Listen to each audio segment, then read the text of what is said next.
Hello students, welcome to GSC digital. আর আজকের সেশনে তোমাদের সঙ্গে আমি রয়েছি জিওগ্রাফি দীপক স্যার। আর আজকের সেশনে মূল যে বিষয় সেটা হলো পিএসসি ক্লার্কশিপ পরীক্ষা 16 এবং 17 নভেম্বর, যেটা হলো 4টে শিফটে, প্রত্যেক দিন 2টো করে শিফট হয়েছিল। সেই পরীক্ষার সম্ভাব্য কাট অফ কী হতে চলেছে বা কোনটা সেফ স্কোর, আর সত্যিই কি পিএসসি নর্মালাইজেশনের প্রক্রিয়ার পথে হাঁটতে চলেছে, এই প্রত্যেকটা প্রশ্নই কিন্তু আগামী কয়েক মিনিটে তোমরা পেয়ে যাচ্ছ। তো সবাইকে আরও একবার আমি বলছি, ওয়েলকাম টু জিএসসি ডিজিটাল। তো প্রথমে যেটা বলি, 16 এবং 17 তারিখে যে মাল্টিপল শিফটে 4টে শিফটে পরীক্ষা হয়েছিল, তো আমাদের যে সকল ছাত্রছাত্রীরা এই শিফটগুলোতে পরীক্ষা দিয়েছিল তাদের থেকে যে প্রশ্নগুলো আমরা জানতে পেরেছি, সেখানে আমরা বিভিন্ন প্যাটার্ন সম্পর্কে আইডিয়া পেয়েছি। হয়তো ফার্স্ট শিফটে এক ধরনের প্যাটার্ন ছিল, সেকেন্ড শিফটে আরেকটা, এরকম করে ফোর্থ থার্ড এরকম শিফটে কিন্তু বিভিন্ন প্যাটার্ন ছিল।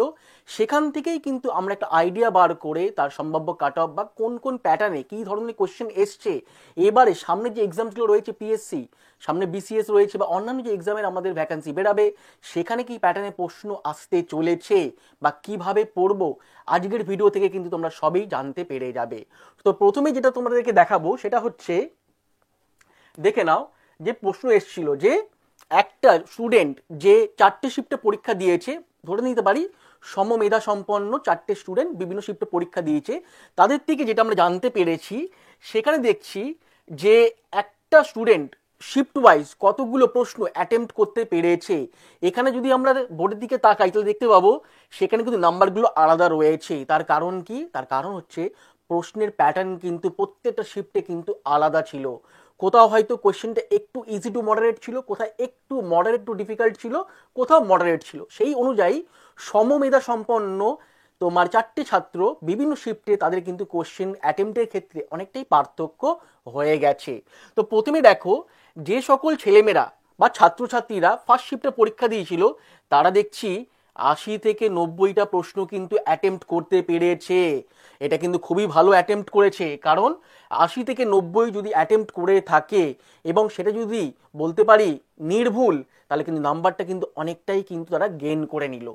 সেকেন্ড শিফটে দেখি সেটা একটুখানি কমে গেল, 80 থেকে 90 ছিল ফার্স্ট শিফটে, সেকেন্ড শিফটে চলে এলো 75 থেকে 85। তাহলে 75 থেকে 85 মানে প্রায় হচ্ছে 5 নম্বর কমে গেল তাদের। থার্ড শিফটে কি হলো?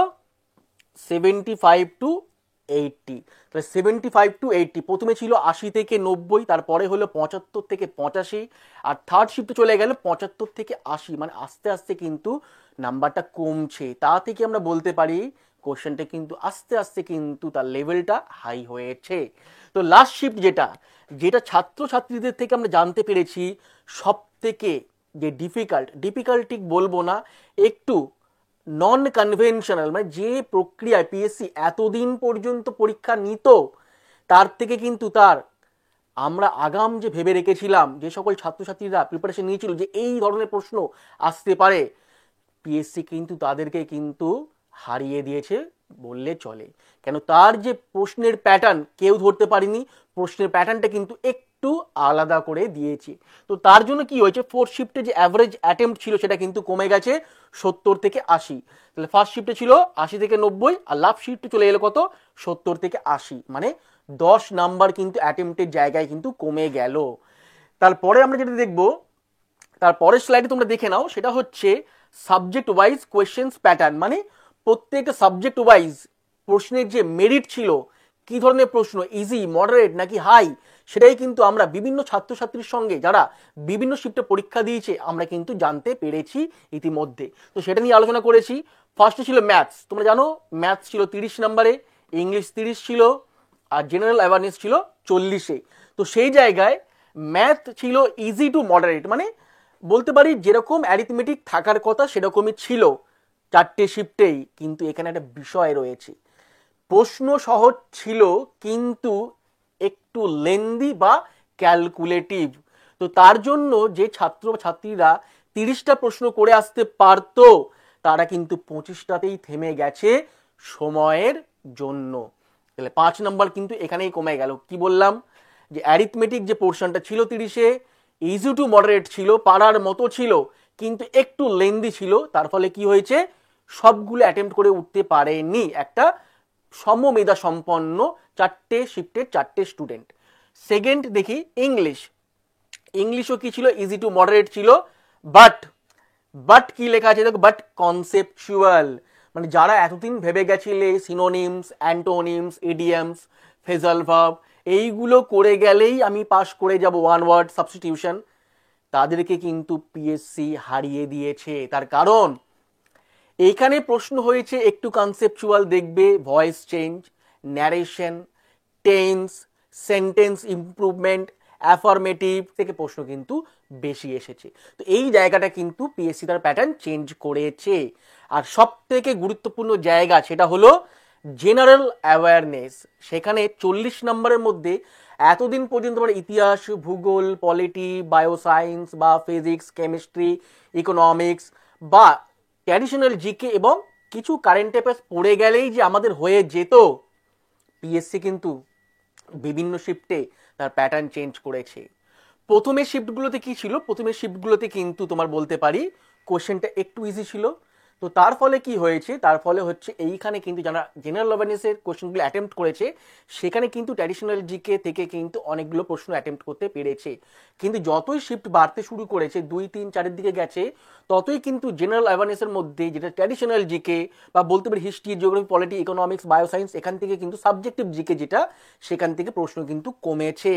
কি বেড়েছে, এসছে নন কনভেনশনাল কিছু জিকে, তার সঙ্গে একটু অড ধরনের কারেন্ট অ্যাফেয়ার্স।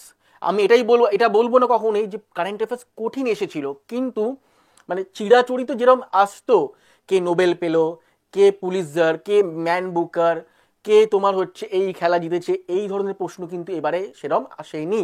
এবারে প্রশ্ন এসছে কি, বিভিন্ন প্রকল্প থেকে এসছে বা বিভিন্ন বলতে পারি হচ্ছে একটু অড ধরনের, যেগুলো হচ্ছে স্টেট ওয়াইজ যে কারেন্ট অ্যাফেয়ার্স বা ইন্টারন্যাশনাল হলেও একটু অড ধরনের এসছে।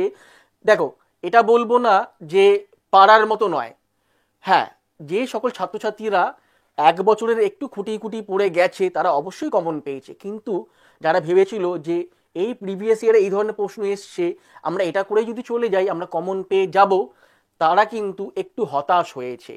যতই তোমার হচ্ছে ফার্স্ট শিফট থেকে সেকেন্ড, থার্ড, ফোর্থের দিকে গেছে, সব থেকে বেশি হতাশ হয়েছে কিন্তু ফোর্থ শিফটে। কারণ ফোর্থ শিফটে কিন্তু ট্র্যাডিশনাল জিকে কিন্তু কম এসছে, সেখানে কিন্তু কারেন্ট অ্যাফেয়ার্সের পোর্শনটা কিন্তু বেশি ছিল। তো তার জন্য কি হয়েছে, তার জন্য কিন্তু ফার্স্ট শিফট থেকে ফোর্থ শিফটে যে স্টুডেন্টটা পরীক্ষা দিচ্ছে তার নাম্বার কিন্তু ওই যে দেখালাম একটু আগে 80 থেকে 90 ছিল ফার্স্ট শিফটে, আর 70 থেকে 80 হয়ে গেছে ফোর্থ শিফটে। তাহলে ফার্স্ট এবং ফোর্থের মধ্যে ডিফারেন্স হলো 10 নম্বরে, এবং এই 10 নম্বরের ডিফারেন্সটা কিভাবে প্রভাব ফেলবে আমাদের, সেটা কিন্তু আমি একটু পরেই তোমাদেরকে দেখাবো। তো নেক্সট স্লাইডে আমি দেখাচ্ছি প্রিভিয়াস ইয়ার যে কাট অফ ছিল আমাদের বিভিন্ন আমাদের সেকশন ওয়াইজ বা ক্যাটেগরি ওয়াইজ। তো আমরা যেটা স্টুডেন্টদের সঙ্গে কথা বলে দেখেছি এবং আমরা বিবেচনা করলাম পরবর্তীকালে যে এই প্রশ্নের প্যাটার্ন এর থেকে কাট অফ কত হতে চলেছে, তো সেটা দিয়ে একটা আগাম কাট অফ কিন্তু আমরা তোমাদের কাছে প্রস্তুত করলাম। এটা কিন্তু কখনোই নয় এটাই কাট অফ হতে চলেছে, এটা কখনো কাট অফ নয়, এটা একটা আগাম একটা আভাসই দিলাম মাত্র, এইটা কাট অফ প্রায় হতে পারে, এটাই, এর থেকে বেশি কিছু ভেবো না। যারা ভাবছো যে না এটাই কাট অফ, এটা কিন্তু কাট অফ নয়, এইরকম একটা কাট অফ কিন্তু হতে পারে, এটাই কিন্তু আমাদের অনুমান। এটা পুরোপুরি মিলতে পারে আবার নাও মিলতে পারে, কিন্তু যারা এই ধরনের নাম্বারের কাছাকাছি আছো তাদেরকে আমি বলবো বা আমরা সকলেই বলবো তোমরা কিন্তু এখন থেকে কিন্তু ক্লার্কশিপের মেন্সের যেটা প্রিপারেশন নিতে শুরু করো। তাহলে এখানে ক্যাটেগরি ওয়াইজ দেখে নিই, ইউআর মানে আনরিজার্ভ যেটা ছিল, গতবারে ছিল কাট অফ কত 65 ছিল, সেইটাকে যদি আমরা দেখি, যেহেতু কোশ্চেনের প্যাটার্নটা একটু আলাদা হয়েছে এবারে, তারা কিন্তু এবারে দেখো কাট অফটা একটু কমে গেল, 55 থেকে 60-এর মধ্যে থাকছে। তাহলে ইউআর এর কাট অফ কিন্তু 65 থেকে 55 থেকে 60-এর মধ্যে থাকছে। তো যারা এর কাছাকাছি নাম্বার পেয়েছো বলে মনে করছো, তারা এখন থেকেই কিন্তু মেন্সের জন্য তৈরি হতে শুরু করো, বা পার্ট 2 এর জন্য যেটা।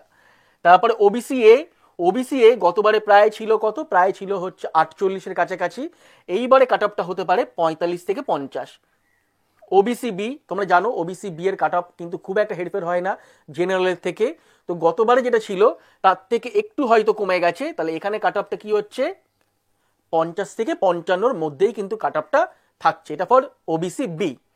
আর এসসি কাট অফ যেটা রয়েছে, এসসি কাট অফ কিন্তু 40 থেকে 45। এসসি কাট অফ গতবারে ছিল প্রায় 43-এর মতো ছিল, তাহলে এবারে কাট অফটা 40 থেকে 45-এর মধ্যেই থাকবে বলে আমরা মনে করছি। আর শেষে হচ্ছে এসটি কাট অফটা 30 থেকে 35-এর মধ্যে। তাহলে জেনারেল কাট অফটা আমরা পাচ্ছি কত, 55 থেকে 60-এর মধ্যে থাকতে পারে বলে মনে করছি।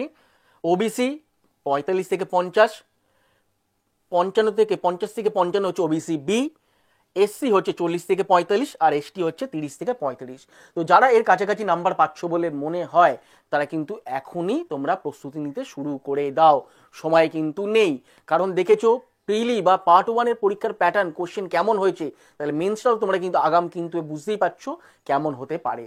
আর সবার শেষে যেটা আলোচনা করব সেটা হচ্ছে তোমরা যার জন্য এখন ওয়েট করছো, সেটা হচ্ছে সত্যিই কি পিএসসি ক্লার্কশিপ পরীক্ষা নর্মালাইজেশন করতে চলেছে। তো তোমাদের বলে রাখি, এখনো পর্যন্ত আমাদের কাছে কিন্তু সেরকম কোনো খবর নেই যে কমিশন নর্মালাইজেশন প্রক্রিয়ার দিকে যেতে চলেছে বলে। আপাতত হয়তো পরবর্তীকালে নিশ্চয়ই কোনো নোটিফিকেশন দিয়ে হয়তো জানাবে, হতে পারে বা না, কিন্তু আপাতত কিন্তু কোনো এরকম খবর নেই। এইবারে বলি যে প্রক্রিয়া সেটা হওয়া বা না হওয়ার মধ্যে কি পার্থক্য রয়েছে। তো এখানে কিন্তু একটা গুরুত্বপূর্ণ বিষয় তোমাদেরকে বলি। ধরি সমমেধা সম্পন্ন 4টে ছেলে বা মেয়ে 4টে শিফটে পরীক্ষা দিয়েছে। কাট অফ বললাম কি, কাট অফ আগের তুলনায় কমছে। তো 4টে ছেলে বা মেয়ে কিন্তু কাট অফ কমার কারণে হয়তো কাট অফ ক্লিয়ার করে গেল, পার্ট 1-এ পাশ করে গেল, পার্ট 2-তে পরীক্ষা দেবে। কিন্তু প্রথমেই বলেছিলাম যেটা শিফট 1-এ যারা, তারা কিন্তু শিফট 1-এ যারা পরীক্ষা দিয়েছে আর শিফট 4-এ যারা পরীক্ষা দিয়েছে তাদের মাঝখানে ডিফারেন্স কত ছিল, 10 নম্বরের ডিফারেন্স ছিল। কোশ্চেনে প্যাটার্ন পাল্টে যাওয়ার জন্য কি হয়েছে, দুটো মেধা সম্পন্ন ছাত্র বা ছাত্রীর মধ্যে প্রশ্নের প্যাটার্নের জন্য ফার্স্ট শিফট এবং ফোর্থ শিফটের মধ্যে তাদের অ্যাভারেজ যে অ্যাটেম্প্ট 10 নম্বর কমে গেছে। তো ধরলাম তারা বিভিন্ন শিফটে 4টে ছেলে বা মেয়ে কাট অফটা ক্লিয়ার করেছে। তো এই যে 10 নম্বরটা ভেরিয়েন্স করছে বা পার্থক্য করে দিচ্ছে, কি সমস্যা হচ্ছে বলে দিই। এখানটায় কি হলো, যদি পিএসসি ক্লার্কশিপ পরীক্ষায় পার্ট 1 পরীক্ষায় কাট অফটা ক্লিয়ার করার পরে যদি পার্ট 2-তে পার্ট 1-এর নাম্বারটা যদি যোগ না হতো, কোনো সমস্যাই ছিল না স্যার। কিন্তু সমস্যাটা হলো কোথায়, পার্ট 1-এর যে নাম্বারটা সেটা কিন্তু পার্ট 2-এর নাম্বারের সঙ্গে যোগ হয়। মানে এখানে যে 100 নম্বরের মধ্যে যা পাবে, পার্ট 2-তে যে 100 হবে ইংলিশ এবং বাংলা মিলিয়ে, তার সঙ্গে কিন্তু পার্ট 1 যোগ করে কিন্তু একটা তোমার হচ্ছে টোটাল অ্যাগ্রিগেট করে সেখান থেকে কিন্তু একটা কাট অফ বেরিয়ে সেখান থেকে মেরিট লিস্ট ও সিলেকশন হবে বা পরে হবে টাইপিং টেস্ট। তো যে ছেলে বা মেয়েটা সমমেধা সম্পন্ন কাট অফ ক্লিয়ার করেছে কিন্তু ফার্স্ট শিফটের থেকে ফোর্থ শিফটে প্রশ্নের প্যাটার্নটা একটু হাই হওয়ার কারণে 10 নম্বর কম পেল, তাহলে আমাকে কি কেউ বলতে পারবে সেই 10 নম্বরটা সে মেকআপ করবে কি করে, কোথা থেকে করবে? সমমেধা সম্পন্ন তো পার্ট 2 পরীক্ষায় যদি পার্ট 1-এর একটা ছেলে বা মেয়ে 60 পায়, পার্ট 4-এরও একটা ছেলে বা মেয়ে 60ই পেল।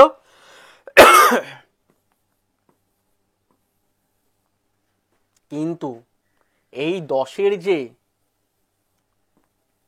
গ্যাপটা সেটা মেকআপ করতে পারলো না, যেটা কিন্তু অনেকটা বড় হয়ে দাঁড়াবে। তো সেই দিকেই কিন্তু আমাদেরকে নজর রাখতে হবে যে নর্মালাইজেশন যদি না হয় তাহলে স্যার আমরা এই সমস্যায় কিন্তু পড়তে চলেছি।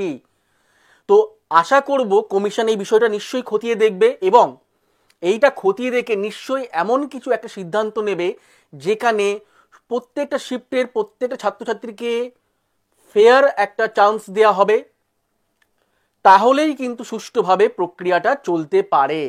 তাহলে আমাদের এর জন্য চোখ রাখতে হবে যে কমিশনের যে উচ্চ পদে যে সকল ব্যক্তিরা বসে রয়েছে তারা নিশ্চয়ই এই সম্পর্কে অবগত, তারা নিশ্চয়ই ছাত্রছাত্রীদের কথা ভেবে এমন কিছু একটা সিদ্ধান্ত নেবে যেখানে সবাই কিন্তু তোমার বেনিফিটেড হয়। তাহলে সেই দিকে আমাদের নজর রাখতে হবে। তো টিল দেন সবাই খুব ভালো থেকো এবং এখন থেকেই কিন্তু প্রস্তুতি শুরু করে দাও জিএসসি ডিজিটালের সাথে।